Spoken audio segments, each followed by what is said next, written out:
Basically, Galvanized believes in making up her own rules as she goes along.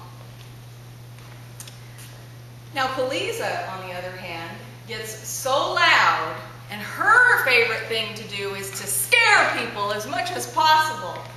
Scare you into submission with things like, nobody is ever going to love you if you act like that. And some of you are probably wondering, after all of those years of being under the oppression of Poliza, how did I break free? And the answer is quite simple. It was roller derby action! I skated with the Los Angeles Derby Dolls fresh meat for a year and a half. And about 4 months in, it was time to choose a derby name, which is a lot like choosing a superhero name.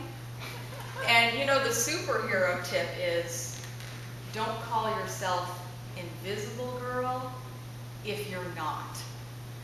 So I had to choose a name that I could live up to, one that fit who I was and who I wanted to be, one that said, oh, I'm strong, but I'm also a woman. And that is the day Galvanized was reborn.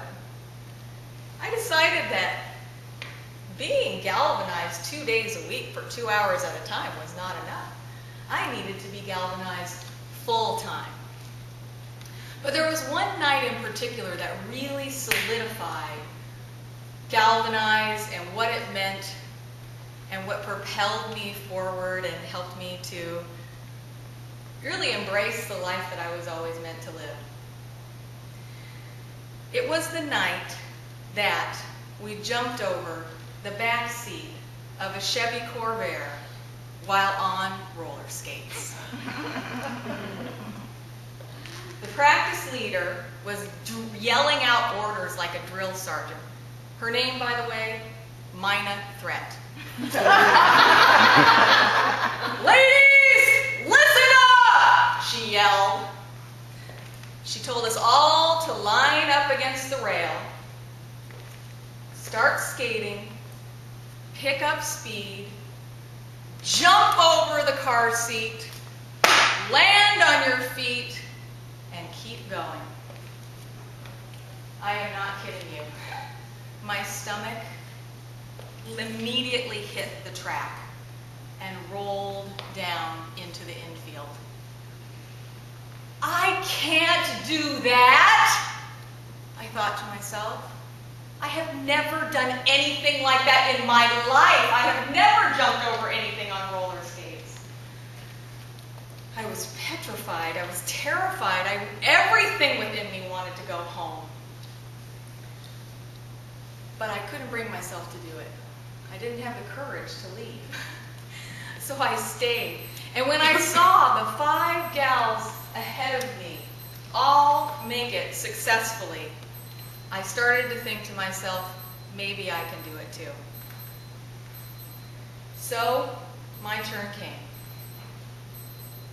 I skated. I picked up speed. I jumped. And I landed right on my skates. I landed on my skates and I kept on going. The exhilaration I felt at that moment is indescribable.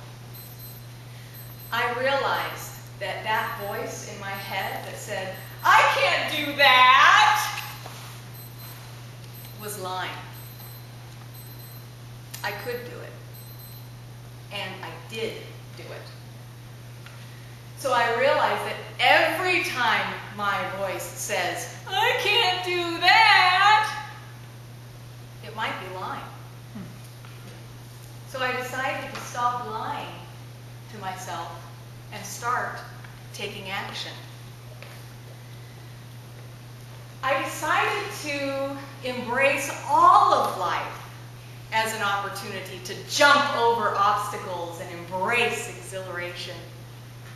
And ever since then, life has been a magical journey. So, ladies and gentlemen, you make up the rules about you. And if you don't like them, you can change them any time you want. Madam Toastmaster.